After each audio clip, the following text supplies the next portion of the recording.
আল্লাহ যদি চায়, তিনটা বুদ্ধি যদি আমরা মাথায় রাখি, তাহলে বজ্রপাত থেকে আমরা ইনশাআল্লাহ অনেকাংশে নিরাপদ থাকার সর্বোচ্চ সম্ভাবনা তৈরি হবে। এক্ষেত্রে প্রথম জিনিসটা আমি বলবো সেটা হচ্ছে বজ্রপাত জিনিসটা কি, যে আকাশ থেকে বিদ্যুৎ একদম মাটিতে আসা। এখন প্রশ্ন হলো যে বিদ্যুৎ যে আকাশ থেকে মাটিতে আসবে এই জন্য একটা রাস্তা দরকার। নর্মালি কিন্তু আকাশ থেকে এই মাটি পর্যন্ত যে বায়ু, এই মাধ্যমটা কিন্তু বিদ্যুৎ চলাচলের জন্য উপযুক্ত না। ভাই তাহলে আকাশ থেকে বিদ্যুৎ এই জায়গায় যে আসতেছে, বায়ুপথিত আসতেছে, কিভাবে হচ্ছে? এটা একটা খুব ইন্টারেস্টিং জিনিস আছে। সেটা কি, আমরা যদি একটু মেঘের দিকে তাকাই, মেঘ, এই মেঘের একটা উপরের অংশ আছে যে অংশে পজিটিভ চার্জ যুক্ত হতে থাকে, পজিটিভ মানে ধনাত্মক। আর ঠিক যেই জায়গায় মেঘ আছে তার নিচে হচ্ছে নেগেটিভ চার্জ থাকে, নেগেটিভ। এবং আমরা জানি পজিটিভ এবং নেগেটিভ এরা হচ্ছে বিপরীতধর্মী চার্জ পরস্পরকে আকর্ষণ করে।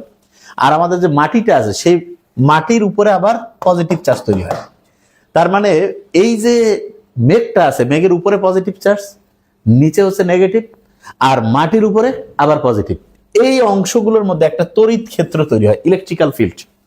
এবং এই তড়িৎ ক্ষেত্রটার মান যদি খুব বেশি হয়, মানে খুব বড় মান হয়ে গেছে, তখন হয় কি, এর ভিতরে যে এই যে উপরে তো আকাশ, ওইখানে তো মেঘ, আর নিচে হচ্ছে মাটি, মাঝখানে যে এই যে শূন্য মাধ্যমটা আছে, যেটাকে আমরা বায়বীয় মাধ্যম বলতে পারি, এই বায়বীয় মাধ্যমটা এটা মূলত হচ্ছে বিদ্যুৎ যাওয়ার মতো কিন্তু না।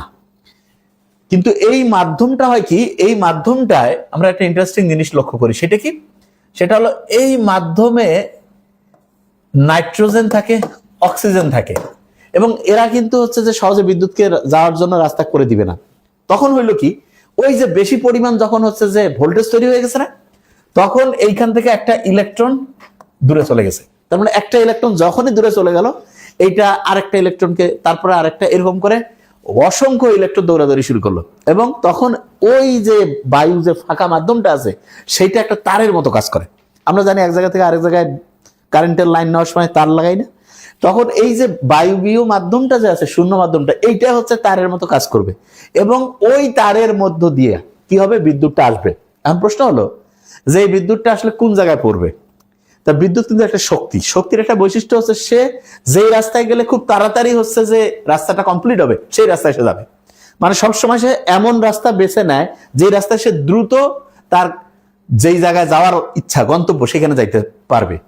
তা আকাশের এই যে বিদ্যুৎ, সেইটা কিন্তু হচ্ছে ওই মেঘ থেকে মাটিতে যাইতে চায়। তা মাটিতে যাওয়ার জন্য সে খুঁজে যে কোন রাস্তাটা সবচেয়ে ইজি, যেখানে বড় বিল্ডিং আছে, টাওয়ার, তারপরে ধরা যাক বড় হচ্ছে যে গাছ, তারপরে ধরা যেতে পারে যে পানিও তার পছন্দ। কেন? কারণ হচ্ছে পানি হচ্ছে যে এটা হচ্ছে যে ইলেকট্রন যে আছে, ইলেকট্রনের প্রবাহটা সহজ করে যদি বলি বিদ্যুৎ, সেইটার সাথে তার একটা আকর্ষণ ঘটে। তার মানে যে এরকম, সে তো এরকম জিনিসে যাইতে যাবে। ঠিক এই ঘটনাটাই ঘটে যদি কোনো উঁচু স্ট্রাকচার থাকে, তাহলে ওইটাতে গিয়ে বিদ্যুৎটা পরে সরাসরি মাটিতে চলে যাবে। তারপরে ধরা যাক বড় কোনো টাওয়ার আছে, সেইটাতে যাইতে পারে। এরপরে ধরা যাক যে ফাঁকা জায়গায়, ধরা যাক একটা লোকে আছে, ওই ফাঁকা জায়গাও চলে যেতে পারে। তার মানে হচ্ছে যে আমরা যখন বজ্রপাত থেকে রক্ষা পাইতে যাব, তখন আমাদের টার্গেট রাখতে হবে তিনটা জিনিস মাথায় নেওয়া। সেটা কি, এক নম্বরে যে উঁচু যদি কোনো স্ট্রাকচার থাকে, সেটা হইতে পারে মোবাইলের টাওয়ার হইতে পারে, কোনো গাছ থাকতে পারে, তার নিচে দাঁড়া যাবে না। অনেকে ভুল করে যে গাছের নিচে যাবে, নো, এটা খারাপ, এটা থেকে দূরে যাবো, কারণ ওইখানে বিদ্যুৎ পরে সরাসরি আমার মধ্যে এসে একদম ভয়ঙ্কর অবস্থার মধ্যে পড়তে পারি। দুই হচ্ছে পানির কোনো নিকটে যাবো না, কারণ পানির নিকটে গেলে ওইটা বিদ্যুৎ আকর্ষণ করে ওইখানে চলে যেয়ে আমি একবারে আল্লাহ না করুক একদম জীবন ধ্বংসের মধ্যে পড়ে যেতে পারে। তিন নম্বরে যেটা, খোলা মাঠেও আমি কোথাও থাকবো না। তাহলে এখন প্রশ্ন হতে হবে, খোলা মাঠে এমন জায়গা আছে, খোলা মাঠেই আমি আছি, কোনো বুদ্ধি নেই, সেক্ষেত্রে যেটা চেষ্টা করবো, প্রথম টার্গেট যত দ্রুত সম্ভব যে উপরে ছাউনি আছে এরকম কোনো জায়গার নিচে যাওয়া, এটা আমার টার্গেট থাকবে। আর ওইটা যদি করতে না পারি, যদি খোলা জায়গায় থাকতে হয়, সেক্ষেত্রে একদম বসে পড়া। এবং অনেকে যেটা একটা ভুল করে, সেটা হচ্ছে আমি যদি ছাতা হাতে নেই, তাহলে আমার বিদ্যুৎ পড়ার চান্সটা বেড়ে যায়। কারণ হচ্ছে কি, ওইটা একটা স্ট্রাকচার হিসেবে কাজ করতেছে, ওইটা বিদ্যুৎটা পড়ে সরাসরি। এই জন্য চেষ্টা করব যে কোনো একটা হচ্ছে যে ছাউনির নিচে দাঁড়াইতে পারলে ভালো। আর ধাতব যে কোনো জিনিস আমার শরীর থেকে দূরে রাখবো, উঁচু স্ট্রাকচারের নিচে দাঁড়াবো না, তারপরে পানির নিকটে যাব না। তা যে জিনিসটা বলছিলাম, বজ্রপাত যখন হয় তখন প্রায় 30,000 ডিগ্রি সেলসিয়াস তাপমাত্রা তৈরি হয়। 30,000 ডিগ্রি সেলসিয়াস। সূর্যের যে পৃষ্ঠ আছে তার তাপমাত্রা 5,000 ডিগ্রি থেকে 6,000 ডিগ্রি, মানে সূর্যের পৃষ্ঠের তাপমাত্রা আছে, সূর্যের অভ্যন্তরে না, পৃষ্ঠের কথা বলছি, তার চেয়ে প্রায় 5-6 গুণ বেশি তাপমাত্রা তৈরি হয়। এবং এটা মূলত কি কারণে হইলো, ওই যে বরফ মেঘ যখন তৈরি হয়, এখানে বরফের কণা থাকে, ওই যে উপর থেকে শিলাবৃষ্টি পড়ে না, তারপরে আমরা হচ্ছে যে জলীয় বাষ্পের কণা এবং বাতাস, এই তিনটার মধ্যে পরস্পর সংঘর্ষ হইতে থাকে।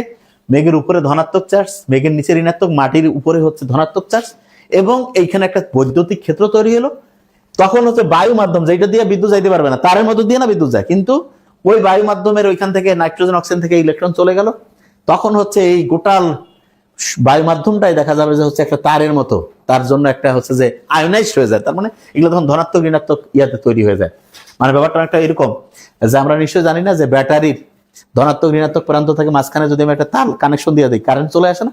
ঠিক এইরকমই গোটাল এই একদম মেঘ থেকে শুরু করে এই যে মাটির এই যে ফাঁকা জায়গাটা যে আছে, এইটা গোটালটা একটা ব্যাটারির পজিটিভ এবং নেগেটিভ প্রান্তের মতো হয়ে যায়। যখন অনেক চার্জ জমতে থাকে, জমতে জমতে জমতে দেখা যাচ্ছে চার্জ একদম তার লেভেল পার হয়ে গেছে, তখন এই বায়ুর মাধ্যমের মধ্য দিয়ে সে যে আগে ইলেকট্রিক্যাল ফিল্ডটা তৈরি করছিল, এখান থেকে ইলেকট্রন সরাই ফেললো, বায়ু মাধ্যমের মধ্য দিয়ে বিদ্যুৎটা একদম মাটিতে আসলো। সেক্ষেত্রে আমি যদি উচ্চ স্ট্রাকচার যেটা আছে, যেমন অনেক বিল্ডিং যে থাকে, সেগুলোতে কিন্তু হচ্ছে যাতে বিদ্যুৎটা পড়ে যাতে সরাসরি মানুষের আল্লাহর রহমতে জীবন রক্ষা হয়, এই জন্য হচ্ছে যে মানে ওইটাকে যেটা বলা যেতে পারে যে বজ্রপাত প্রতিরোধক হচ্ছে যে উপাদান থাকে।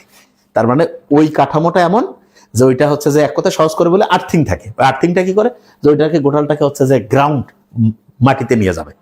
তাহলে তিনটা বুদ্ধি বলছি। এক নম্বরে লম্বা কোনো স্ট্রাকচার, গাছটা সেটা নিচে দাঁড়াবো না, পানির নিকটে যাব না, আর অবশ্যই চেষ্টা করব যে আমি যে কোনো ক্ষেত্রে যদি খোলা জায়গায় আমাকে দাঁড়াইতেই হয়, তাহলে হচ্ছে একদম বসে পড়বো, আর ধাতব কোনো উপাদান আমার শরীরের কাছাকাছি রাখবো না, এবং যতটা পারা যায় যে কোনো একটা ছাউনির নিচে যদি যায়, ইনশাআল্লাহ বজ্রপাত থেকে রক্ষা পাওয়ার সর্বোচ্চ বেশি সম্ভাবনা তৈরি হবে। Thank you so much.